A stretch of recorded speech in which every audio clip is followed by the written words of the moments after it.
France Inter. Anthony Bélanger, le capitaine Tom, est au cœur de votre histoire du monde. Ce centenaire qui était devenu un héros pour les Britanniques pendant la pandémie de Covid. Oui, souvenez-vous, un vieil homme en costume et cravate, le poitrail bardé de médailles militaires de vétéran de la Seconde Guerre mondiale qu'il était, appuyé sur son déambulateur. Il avait fait un pari, cet homme, 100 allers-retours à pied dans l'allée de son jardin pour récolter 1000 livres sterling pour le NHS, la sécurité sociale britannique, l'institution publique la plus respectée et aimée de Grande-Bretagne, avec la monarchie bien sûr.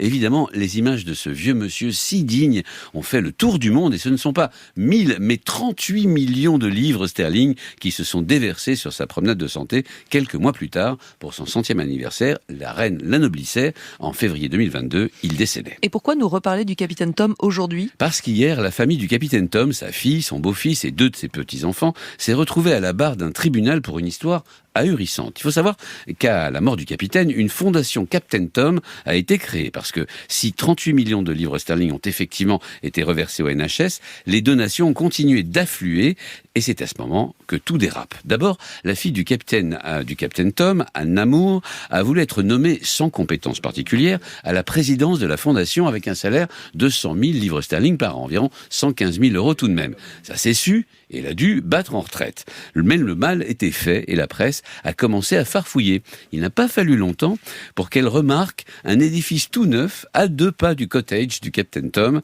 Renseignement pris, il s'agissait officiellement d'un bureau pour la fondation, sauf qu'en consultant le permis de construire, la presse s'est rendu compte que la famille Moore avait ajouté, sans autorisation bien sûr, une piscine couverte et un énorme jacuzzi. Et le tout aux frais de la fondation ? Alors, on n'en sait encore trop rien, car si les morts se retrouvent devant un tribunal, c'est pour la modification illégale du permis de construire. Une indélicatesse qui devrait les obliger à détruire cette excroissance luxueuse. L'utilisation abusive d'argent de la fondation, elle, fait l'objet d'une enquête à part. Mais le plus compliqué hier aurait été pour l'avocat des morts.